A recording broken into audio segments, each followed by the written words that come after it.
or good morning. And I am so sought after by the media. The paparazzi are outside my home all day and all night out here. Just tremendous, Scott, the paparazzi. I can't keep them away. Welcome, folks, and as usual, we got quite a few of you out there. I'm going to try to do this subject some justice, but I'm not sure if I can cover what's really important to cover in a very short time. So I'm going to throw a bunch of things at you, and hopefully something will stick, and hopefully we can, as always, try to give you our look at the topic of the day, because there's so many darn ways to communicate this one. And the 4 steps are just 4 things that we feel are critical and that we've seen in our experience to be useful. By a show of hands, can you guys hear me okay? I just want to make sure your hands go up. There's always been issues with the technology. And by another show of hands, how many of you are responsible to redesign or design a new process? In other words, your belt or full-time job is, to do that. Okay, quite a few folks. So hopefully I can give you in this 50 minutes or so some valuable information about this subject. Quick history. The book that Juran published called Juran on Quality by Design, and then earlier on called Juran on Quality Planning, talked about the necessity and need to design quality and performance into a product, service, or process before the customer ultimately uses it.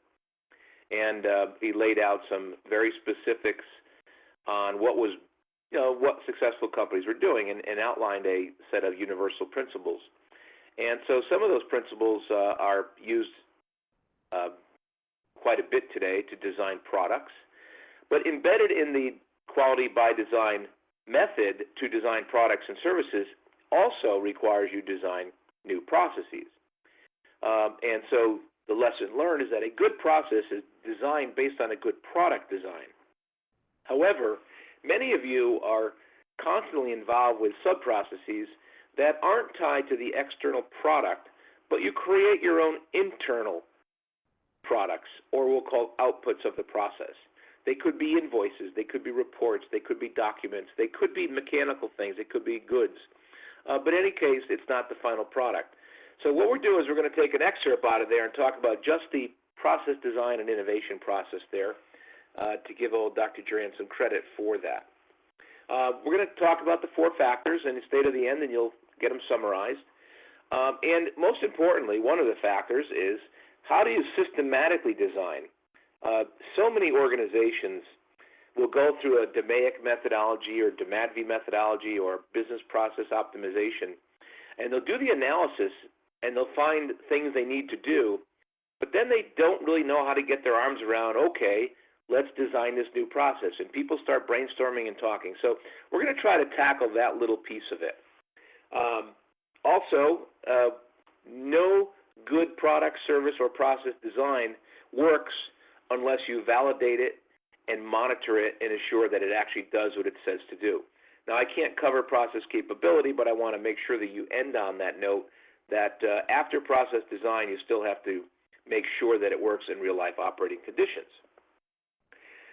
So the question that we pose is, are the processes that you are working within, whether they're manufacturing or service or back office or production, are they capable of meeting critical to quality characteristics or parameters? Now, critical to quality means critical to the customer, who's, in the case of an external product or service, the user, the person purchasing it, the one who needs the product or service, or is it capable of meeting internal customer to quality parameters, such as the quality of an invoice, a loan application, or a mortgage, the service you provide when a person comes up to the bank teller in a bank, the means in which you address a person calling into an information center or call center. So are your processes capable of meeting those CTQs? Now, most people will say mostly, but there are periods of time where we don't have enough people or we get too much demand and we have a problem. So when we talk about a capable process, we want to make sure that a process is capable of meeting varying degrees of demand. In other words, it's designed that way so that we can be flexible and agile. And so therefore, we look at a process as something that meets the customer critical to quality parameters and the goals that it was set out to be. So if the output of a process is a mortgage application delivered online in PDF, then the requirement is that that mortgage application is completed within a time frame with no errors, that it's efficient, that the people who have to create that loan application internally do it with little waste and little wasted time and resources. It's timely, that the pieces that it takes to pull that together all sum up to the correct goal that was established in the effective goal, and we do that relatively quickly. That a process is goal-oriented. The goal could be number of units that are produced that are good, the number of reports that we produce that are good. It should be as simple and systematic as possible and capable and repeatable. So if I asked you again, are your processes capable of meeting CTQs to all of those? You probably would fall short. Or worse, our business is changing so fast, we have to keep changing our processes to keep up with tighter goals, faster cycle times, more simplicity, even more complexity. So let's start, before we talk about innovation, let's talk about a process. So a process, unlike a product or a service is what the person gets as a result of a process. We put all our energy together and we take inputs from suppliers and we mash it all together and we provide an output to our customer. What's in between that box is a systematic series of actions directed towards the achievement of a goal. So in a simplest form, that if I am going to go away on vacation, the thought processes that go into my process of planning the vacation are where we might want to go, how much time we have to have, how much money we have, and then all the steps we take to make sure we go there, and then the vacation itself is the outcome. A little more complex, we're designing a car, and there are many, many, many processes and sub-processes to make sure that car is produced. What I don't want to do is focus on designing cars. I want you to focus on, at a high level, what it really takes to get these processes to work. And sub-processes is where your head should be. Now, all of us live in a world where we're managing people top down in their little castles. And yes, those are little castles there. And the castles are representative of our functions, and each function has some departmental roles to carry out, and as long as we meet those functional goals, we're okay. Now, we're okay if all the functional goals are aligned with each other and are aligned with the priorities of the business and priorities of the customers, as in critical to quality. When they are not, havoc is created, and that havoc shows up in poor process performance, because a process is merely a set of those tasks creating the output, but more than likely cutting across all of our castles. So therefore, functional goals that are not aligned well or not being carried out will cause us to have non-repeatable, inconsistent, poorly performing processes, which leads to what we call cost of poor quality or waste. And that's what causes us to lose margins, lose money, to lose faith, to lose customers. So what we're talking about is, how do we fix that process performance? How do we make sure that it achieves the process goals, which are our real priorities? Because if we don't have processes, functions all in line with what the process is, we're not going to achieve it. Now, most of you have probably been through some iteration of process improvement, process design, and some of you have probably participated in redesign. And what you know is that functions can't see the whole picture. So we have to bring functions together to design processes. Processes designed in a vacuum without customer inputs and outputs is not really effective design. So as we think about process performance and process improvement and process design, we're also thinking about project teams as the means to design them. Now I'd like to take a short pause here and make sure that everybody's seeing the slides and everybody's seeing my voice. But here's our first poll. And instead of a, rate the question, we're asking a different question this time for those of you who've been on our webinars. Is there a business process that needs innovation or redesign that would have a really dramatic change in your organization? What would it be? What would be that one process if you said, boy, I wish we could really fix that, because the output, the thing that comes off that process, is slow, too complex, too many errors. So I'd like you to take a shot at answering that question, and while I drink my water.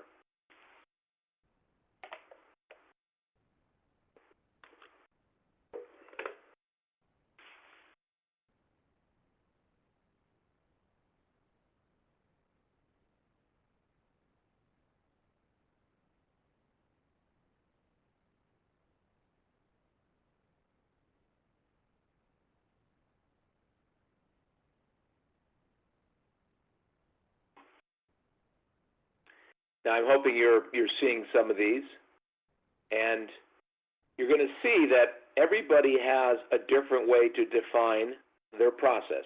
So for instance, the document review process is the review process, not the creation of a document. The creation of a document, the output would be the document. The document review process, the output would be a reviewed document. So there are sub-processes, core processes. Some of you who have identified throughput, patient moving through the emergency department. So once they come into the hospital to the time they leave, the process by which we examine, discharge, or release a patient. One of the first steps we're going to learn is that we need to put some boundaries on our words and get some clarification in our words. But if these processes are hurting your business and you're going to redesign them, many times we don't take a big stretch and redesign them to be truly innovative. And I'd like to give an example of that as we go along here, and just a couple of our own experiences at Institute. So what we want to do is try to stretch your thinking a little bit and try to get a little bit better design as you go forward. So some of the reasons why you need to innovate your processes, one is there might be a strategic change in the organization or a new product design. So for instance, the strategic positioning might be, we are going to be the fastest to deliver packages to our customers. Therefore, we need to redesign processes for speed.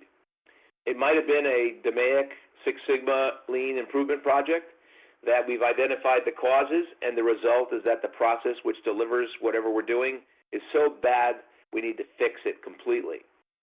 It might be that our financial business targets are demonstrating that various processes are costing us too much. There might be some unmet customer needs that have been identified through a design project. Or we just want to reduce complexity and cost, or in fact, which is a really big driver, the technology changed. And there are also regulatory reasons for doing this as well. So whatever your reason to change a process, there are better ways to do it. Now, process innovation, and you could come up with your own definition, but it's the implementation of a new or significantly improved production, delivery, or business process method to achieve your output. So if we had done something manually, a tremendous change would be going to a fully automatic online workflow. The output is the same, but the speed at which we deliver it with the technology and capable of staff make it happen. So significantly could be a term we use at Juran called a breakthrough. meaning it's very different than before. It includes changes in technology, techniques, methods, equipment, software, and talented people. I'll give you an example. As we have been pretty good process designers because of our field, when at Juran we wanted to really improve speed of internal documentation or speed of approvals like vacation or root cause corrective action analyses or proposals, we set out to really make a change. And initially we found a lot of redundant steps, redundant activities, too many labor hours, and we made a leap of faith forward. But it still wasn't getting us where we wanted to go. And that was the traditional approach. So we forced ourselves to say, what is the ultimate outcome and what exists out there that can do this faster?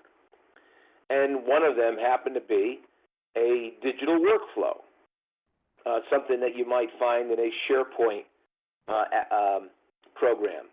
And a digital workflow is basically taking as much of the hand-holding out of it and putting it into a electronic queue so that if a person wants to take vacation time, it used to be I process a form, I send it to my supervisor approves it, sends it back to HR tells the person it's approved, and we're all hunky-dory. Well, what happens if your employees live in 20 states and 4 countries? That movement of paper is not very effective. And so we try to, do it by email. Well, the answer was a dramatic shift to using electronic workflows, where we designed a form which automatically goes to approval, shows up on your desktop, click a button, it's approved, and no hands touching it, and it eliminated an immense amount of steps. Now, the work that the people were doing to do that was not productive work. It was not value-added. Filling out a vacation form on company time is not really helping the customer add value. Other than when the person comes back from vacation, they may be more restful. So when we talk about significant, think about major changes without necessarily having major cost consequences. For instance, many of you in the healthcare industry are implementing electronic medical record systems. Very expensive, very complex. Or some of you are putting in SAP-like systems. Those are very expensive, but evidently the outcome outweighs the cost. But when we talk about design innovation, if you don't look at some of those other things you could do, you may not see the real benefit of design change unless you dramatically or achieve a breakthrough. Now, there are a number of methods to design business processes. One in the late 80s called management of business process improvement, business process optimization, and it began with the outcome of a process, not the product or service. It just assumed we're making a widget or we're making a loan to a person, or we're making a bottle of wine, or we're producing a bottle of beverage. The question was, how effective is the process working? So those 3 steps to business process management were, let's plan it, and in the planning, we create a clear definition of the process as it exists. We truly understand the customer needs and the flow. We understand how to control that flow with process measurement. We take the data from process measurement, we analyze it, we keep the process in control, and etc. Once we feel we have an effective process, we transfer it. We transfer it to live, go live. And then once it's live, we continually look at it and make sure that it's in control and periodically make improvements to it. Business process management, business process reengineering still exists today, and that is one method to think about redesigning macro business processes. If some of you like the more creative method, this is no one's in particular, but collaboration between all key people, throw ideas out there, and narrow that funnel down based on a risk and expense ratio. You define the ideas a little more capable. You do some feasibility studies on it. Then you develop the real process, and then you go live, or in this case, commercialize. The outcome is, the whole point is better planning, more thinking up front, better launch, better delivery to customers. If you're into intertwining innovation processes, innovation occurs as a result of people talking about the needs of the business and the technology available, coming together, thinking out of that box to say, how can we make this work within us? And I'm sure you have your own innovative process within your companies. Many manufacturing companies do have design processes, but a lot of service-like companies do not have design departments or design processes. So they tend to either over-design or under-design because of that lack. My message to you is no matter what design method you use, pick a method. And that method should have a minimal capability of understanding your current process capability or inability, determine that it needs to be designed or redesigned and what part of that process or sub-process needs to be, that you develop a high-level set of features that would satisfy the desires of your customers, and then you work down to a detailed set of features, optimize that, and then transfer it, making sure that it's capable. And so for our little simple session here, we're going to really focus on the first 4 bullets here, and you can get the rest of it at a later date or by following up with us or by just doing a little more digging on your own. Now, I mentioned earlier that effective design really comes from really understanding designing of a new product or a new service. And this method here is all about understanding the customers and requirements, understanding their needs, and design the product to meet the needs. And once we have an idea of the product or the outcome, then we could develop an effective process. But I also said there are processes that are not affected by the external product or output, so therefore we jump in here. And jumping in here assumes you have enough knowledge of the input so that you can produce the output. If you don't, you might miss some things. Now, most of us don't have the time or effort to attach and redesign every business process back to every new design. If you did, it would look similar to this, that we would have this sequencing of information flowing down, which is essentially what was called quality function deployment. It's also policy deployment, and it's also critical to quality deployment, meaning we learn what's really important to the business, the marketplace, and customers. We design based on their needs. We create this product and its features, and then we ask, how do we make it? We're only going to concentrate on this section here, which is perfectly acceptable. Now, I'm going to ask you a question, see if you get the answer right. True, false? The output of a process can be a product. Raise your hand if it's true.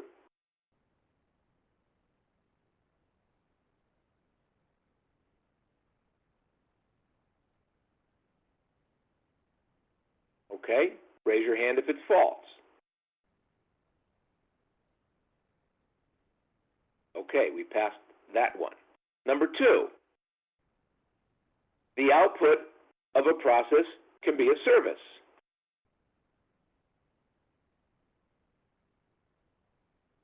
Very good, class. Number 3, a product and a service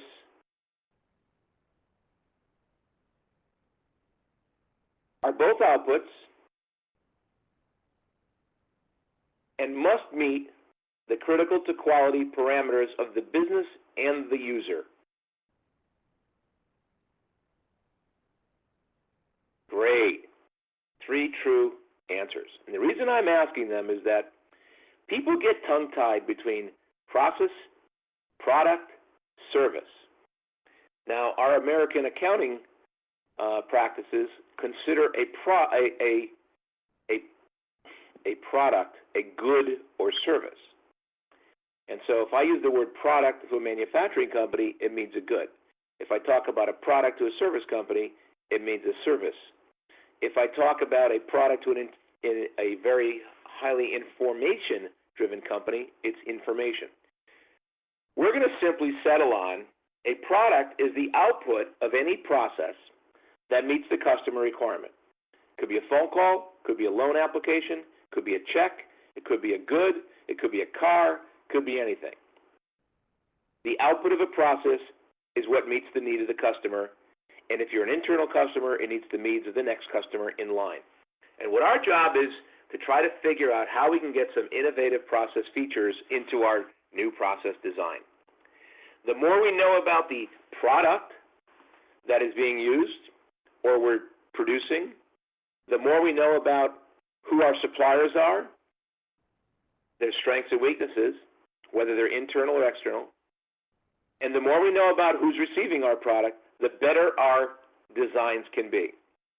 And the whole goal of any function in any business process improvement team is to optimize the process so that it meets the needs of the business and the needs of the customer. Suboptimization is not a goal, but suboptimization is what we get when we don't design properly. So let's take a look at step 1.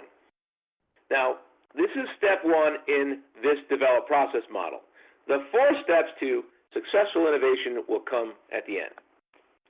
So one of the first steps is that once you start talking about your process, like you listed on that first question I asked, you're going to say things like, we know within our organization we have enough data, enough information that says we got some pretty poorly performing processes. And so we're going to identify them in the same way we would identify a project for improvement. We're just going to do a project for redesign. And we can use our same structure, our belts, our multifunctional teams, our senseis, whatever the mechanism used to launch a project. What we're looking at for every process is every process we select is to try to understand what we know about the baseline. For instance, what is the history of its performance? And the history of maybe somebody else's. For instance, existing processes, similar processes but not the same, competitive processes, benchmark, customer experience, professional literature, simulation. In other words, we're looking at our process and saying, this thing can change, it needs to change, and there are some benchmarks out there that we can think about. And therefore, we can then proceed to understand that existing process. We also really need to understand who are we designing this innovative process for? Are we designing it for external customers or internal customers? If we're designing it for external customers, which customers are we designing it for? If we are a sub-process to our customer, for instance, I'm an engineering design company and I produce engineering drawings, my customer might be a large construction company which then takes my information, processes it, and finishes the design to build a new building. My customer might be a distributor where I give them a finished output and they get it to the customer. We want to have a better understanding of who the customers are after it leaves our process. The more we know about it, the more we can plan to meet their needs. Now, if they're internal customers, we want to know something about them too, because we don't just want to know that it's sales or ops. We want to know within sales and ops, what are they doing with this thing? Because they may be redoing things that we've already done, or they may not have to redo things we've already done if we knew they didn't have to redo them. So when we talk about defining the customers for a product design, we have to also think about it for a process design. We just don't have to go through as elaborate customer and market research. We really want to understand who gets this product and uses it.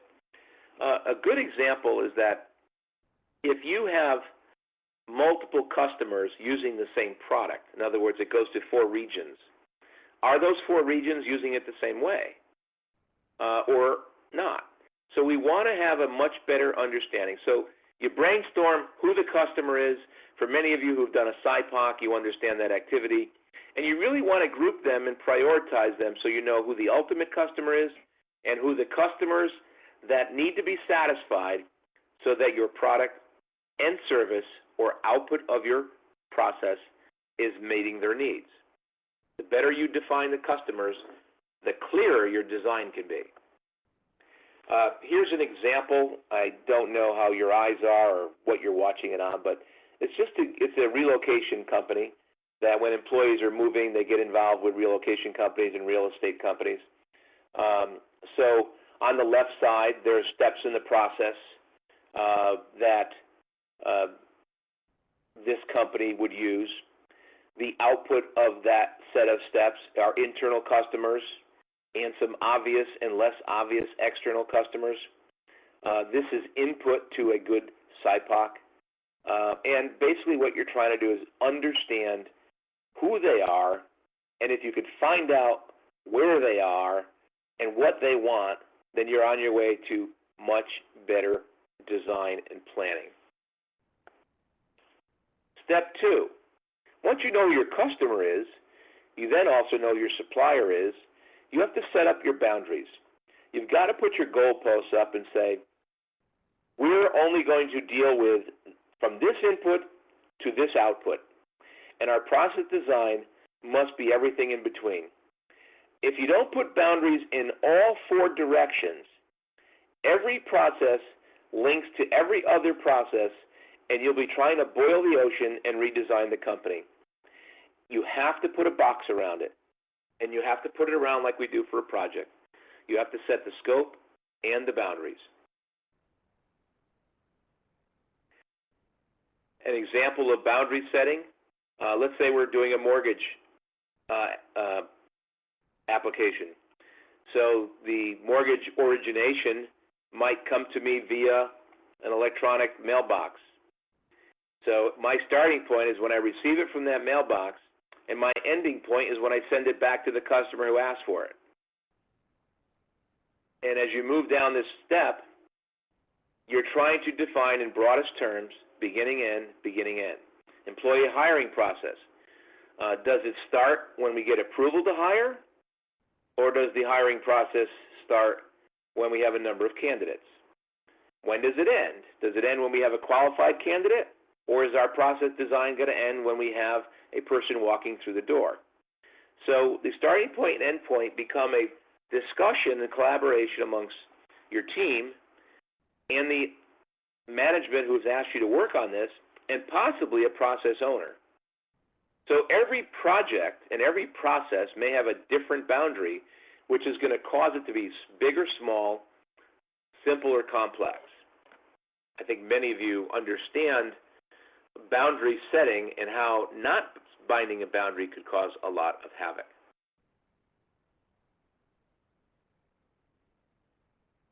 The third part of the first step is to set some goals. Those goals are really what drives innovation.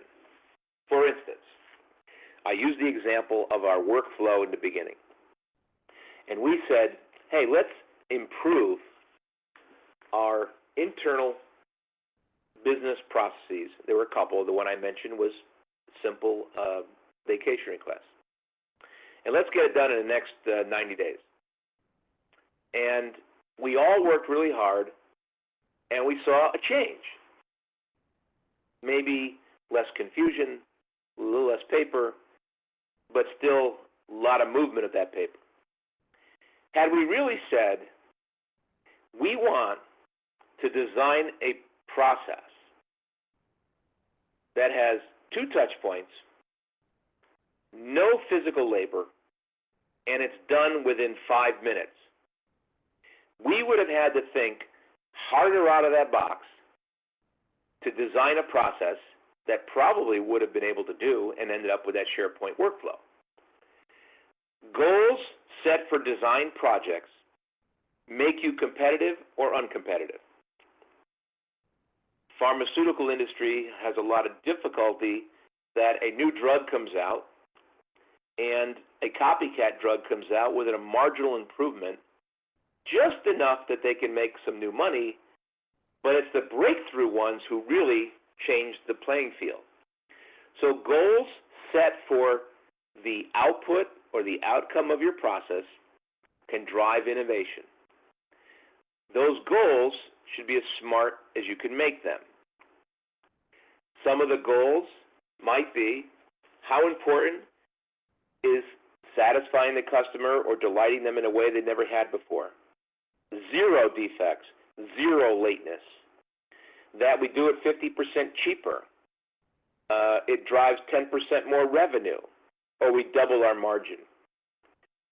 Goal setting for an improvement project where you're decreasing a defect is driven by process capability. Process capability are constraints that we have within our company. When we're redesigning a process, we're trying to create a new process capability, and therefore we should strive for a tougher goal. And that tougher goal is going to force us to try to do things differently, not incrementally differently, but breakthrough differently. So step 1, baseline it. Get your arms around it. Set the boundaries and really flush out the goals. Step 2, select the general process design. Now, I've tried for many years to teach teams, don't think ahead. So when we ask you to think about a general process design, the best approach is just take some darn Post-its and start talking and posting them and rearranging them, at least to get people frustration out. But what would be really good first step is if you could say to yourself, okay, let's just think about this. Is this a single flow process? Is this an assembly tree-like process where 4 different suppliers are inputting to us? We take that input and we give output. Is it sequential? Do we have external suppliers, internal suppliers? So what we want you to do is think about the general process design so that when we do get those Post-its going, we can at least have them going in the right direction, no pun intended. The single unit design is the example I made with our workflow. Multiple people have input, the computer does all the work and spits out an approved output.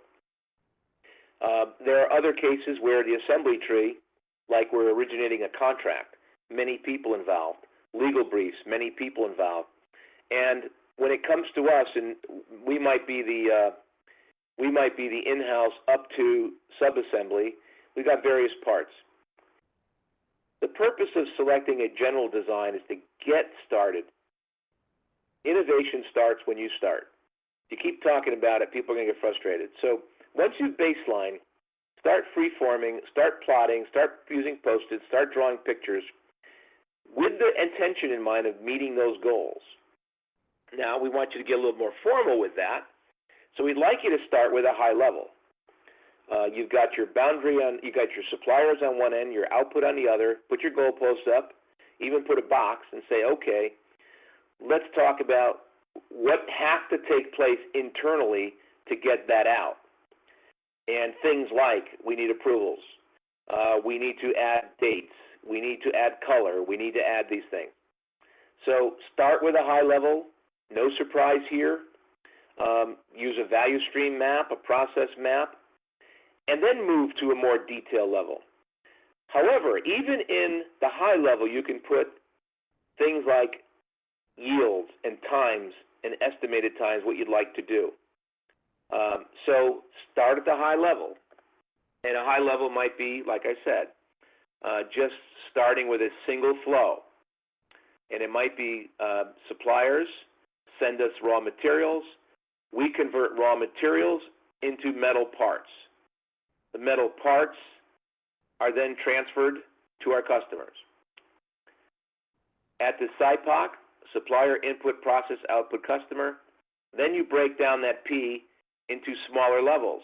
And you could even break down even further. So for instance, this might be a high one level. This is a second level. We might have to take this and bring it down 2 or 3 levels depending on your complexity. The goal is to always put a boundary on what we're doing. And the more complicated you make this, the more systematic you make this, it may seem a little more complicated, but later on it's going to come in handy as you try to keep track of all the steps in the new process. A completed high level might be your SIPOC with multiple customers over here, with multiple outputs that are required, with multiple steps in the process to deliver it, with multiple inputs coming from multiple suppliers. Or it could be just a single flow. Or it could be a lot of suppliers and 2 flow. The goal is to try to get your arms around a big picture. Then ask, how can we make these things happen? So we begin by understanding customer requirements, business requirements, and we put together a SIPOC, and we have verbs in there, like develop, design, request, approve. But we don't know how to make that happen. And that's what a feature is. The feature is how do we make that step happen? A feature of our redesigned vacation policy and procedure was an electronic workflow. That was the feature. Outlook had a SharePoint electronic workflow. So that was a feature. So we want to then go from our high level to our concepts for our detail level. And this is where we begin really with innovation. We have the functions of the process we know we need to do, those verbs, but we don't know how to do them. So we start ideation, brainstorming. We compare what other people might have done. We use whatever knowledge we can. What's interesting about innovation is innovation doesn't come out haphazardly. Innovation comes out when you allow it to come out structured-wise. So we did our baselining, collected our information, we did some high-level thought process. Now we're saying we need to figure out how we could do this step differently. And this is where the ideas come in.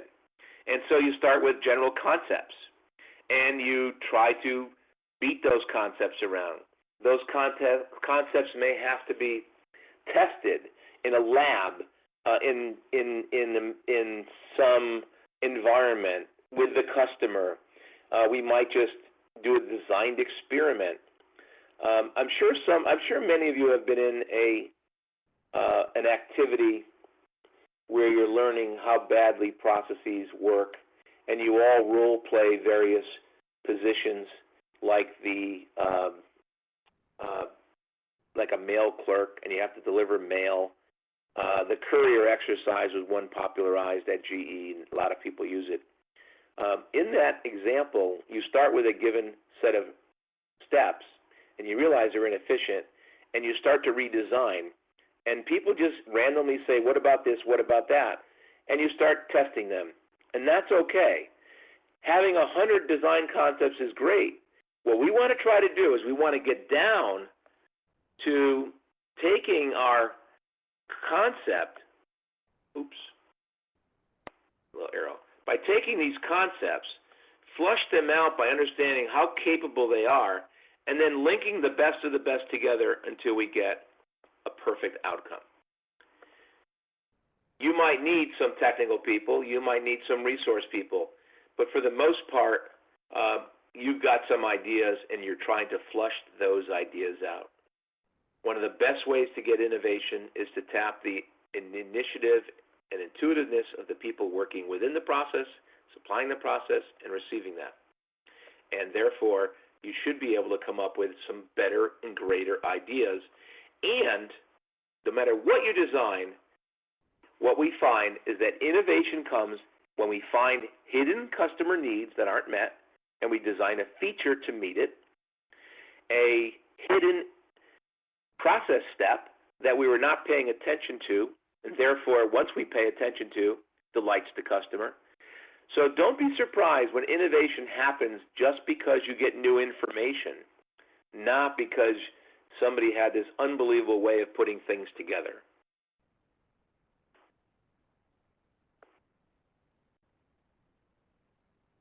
So let me ask you guys a question. Making you think. I see not a lot of you have dropped off, which is good. What are some of your barriers in your organization to process innovation? Is it lack of time? Is it that you think everybody thinks that they're a creative expert? What do you think?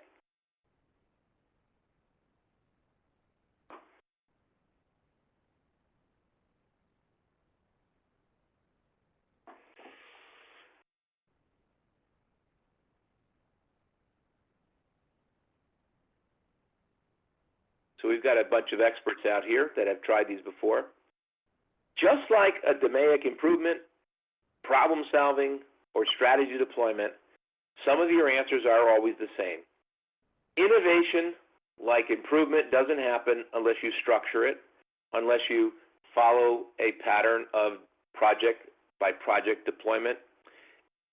If you get collaboration, if you can't get collaboration, you have to get leadership, so we have to have leadership. So all these things are what prevents us from being innovative.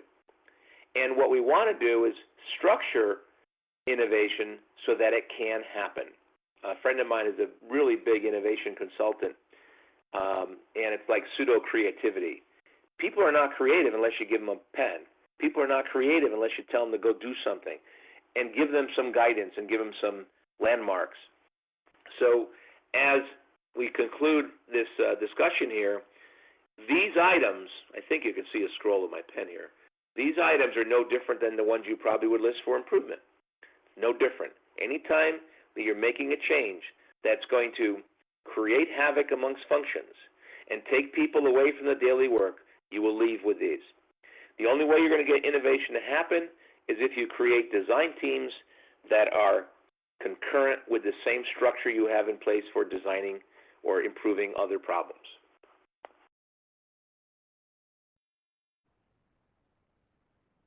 Back to the show. By a show of hands, how many of you are now sleeping? Well, at least you listen. Okay. Here's just some pictures to stimulate your head. Whenever I'm doing a presentation, I try to find images that might help people understand things. So when I talk about workflow, workflow is essentially calculations and activities done by a computer that we used to do by hand. It doesn't necessarily make us dumber. It doesn't make us necessarily smarter, but it usually makes us much faster and more repeatable. And those are the things that customers and businesses need to have. So when we think about creativity, it's not a sequential process. It might be an in-out process, into the computer, out of the computer. A lot of us do day-to-day activities by ourselves. We're interfacing with some technology. And so a lot of the process steps are being done within.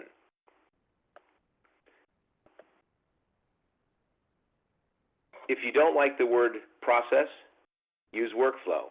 If you don't like the word workflow, use process sequence. We don't care what you call it. The series of steps that are needed to perform an outcome that achieves the goals that you need, do it. Fourth step, you need to get into the detail. And frankly, detail means really drafting up how each step gets carried out, what equipment people need to do it with, what people need to be, what training they need to have. It's really get into the nitty-gritty. And this detail can cause a lot of havoc too. So what we like to do is to get people to section or portion the detail analysis. So we're back here, we might say these 2 steps are going to go to one team, these decisions are going to go to another, and these 3 go to another. Since we have a clear picture of the big picture, let's make sure that we work through the detail for each one and then come back together and put them all together. Keeping track of all that information, for those of you who are good design people, various spreadsheets, whether they're just an Excel spreadsheet, but spreadsheets force you to compare 2 things. Like, we need to design these features, but we need to carry them out with these steps. If these steps carry out these features, what kind of difficulties would we have? We call those contradictions. There are various tools to help us deal with contradictions. The simplest contradiction is, I want it fast, I want it perfect, and I want it cheap. So what are the variables in our process design that are going to help us get it the fastest, cheapest, most accurate? If you're designing a product, a contradiction might be, it has to be very strong, but very lightweight. It has to be very lightweight, but very flexible. It has to be very strong, but very flexible. Contradictions, from my own experience, leads to some of the most innovative features, process or product. Why? Because that's where true breakthrough happens. The contradiction are those things that are prevented from going forward because we don't have a better or known solution to it. It may exist outside of us, it just doesn't exist inside of us, which is why benchmarking is an important characteristic of design, so we can go see what someone else may have done. Moving patients through the ED might be something you can observe watching Disney move people through a line. It could be observed watching a product come off of an assembly line. So as you accumulate information on the detail, process design spreadsheets help you. And if you haven't seen one completed, it basically has detail features here, and you put a score here. And that score that places in there adds up here, and you can develop relationships. And so 9s are very strong relationships, but a 1 is not. So when I go to design, I'm not going to be too concerned about that. I'm going to be concerned about these 9s. And 1s and 3s are less important. What these relationships help you do, we can't design for everything. We can't design for perfection, so it forces us to optimize to the best using the Pareto principle. What are the most important features? What are the most important characteristics? What are the most important tasks, etc. So to get into the detail, divide it up in clusters. Divide it by functions, because now we know the big picture. It's okay to work in a function. Work in subteams. Anything to get the detail from being linear. Good design, whether it's product, service, or process, is done sequentially. So the more you can do sequentially, once you have your high level, the faster the design will go. Now, that doesn't mean you're done. It means you come back together, you share, you discuss, you optimize, you identify contradictions, you look at effectiveness, meaning what are the outcomes we need and how do we measure them. You look at the efficiency. Although timeliness is an effective and an efficiency, we pull it out separately. But you're optimizing based on what we learned. And that gives us the final target and the final tasks to move forward. Some of the things you need to consider are the constraints. We may not have a lot of money. If we don't have a lot of money, doesn't mean you can't do a breakthrough. It just means you may not get the greatest breakthrough you want. It means about getting trade-offs. It means about thinking about things up front. You might have capital issues, space issues, safety issues. This is a really good one. If you're in the food industry, let's get rid of some of the safety, non-value-added tasks.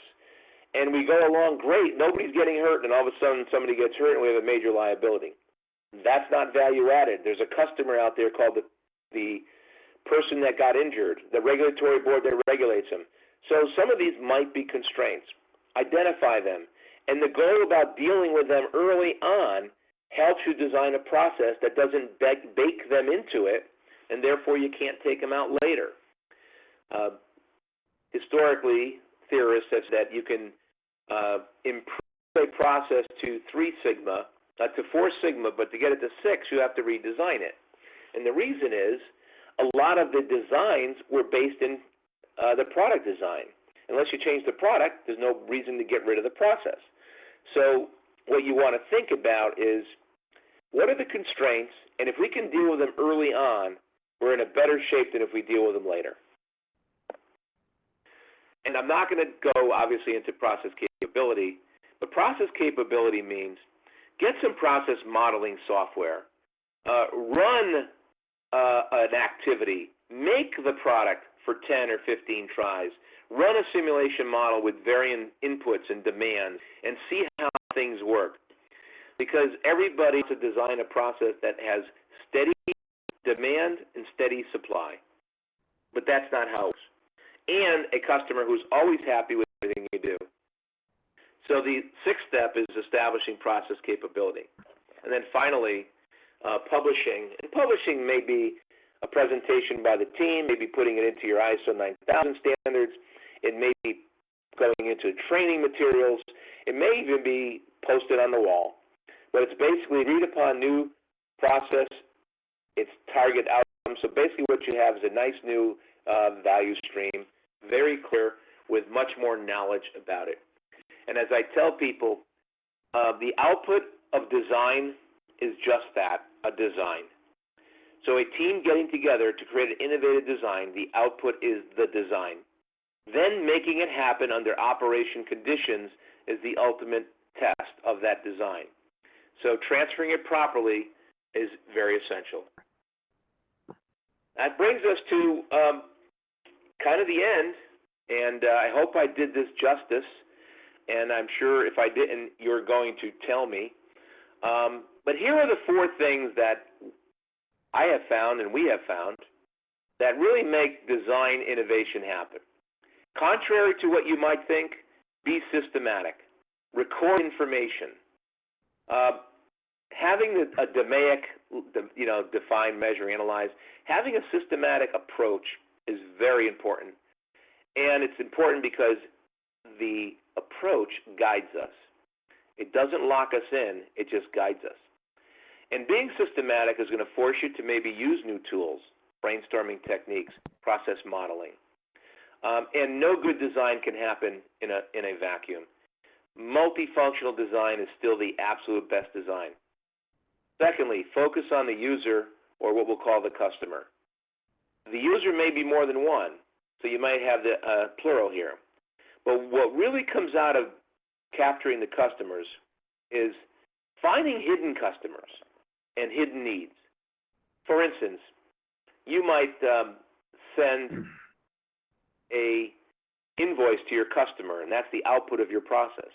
And that invoice gets to the customer. One goes to finance, but finance sends it on to shipping to see if shipping knows if it actually came in. I'm sorry, receiving. And so receiving may have a very different need than finance. So understand hidden customers can prevent good success. The third one, confront contradictions and challenge them directly. I need something lightweight and flexible. I need something strong and lightweight. I need something fast, but it's complex. Tackle that contradiction directly. The first time you could tell people you can't take no or can't for an answer until you prove it to me. If you've ever heard of the subject of TRIZ or trees, it's a whole concept of how to deal with contradictions. And lastly, you're designing a workflow not just to benefit the need of the customer, but also the business. You can over-design a workflow and it works great for the customer, but costs too much money or is too complex for the business. So here you have it, folks, 4 steps to better design and hopefully successful innovation in design. And I would like to see you in the future. I noticed a lot of names are here from before. The future webinars we're doing, we're going to continue these, but we're also going to be introducing longer ones. And yes, they're going to be a fee charged, but we're going to be able to offer CEU units so that you get a certificate and you get a credit for that. So stay tuned for those. And I really appreciate some of the comments. We do have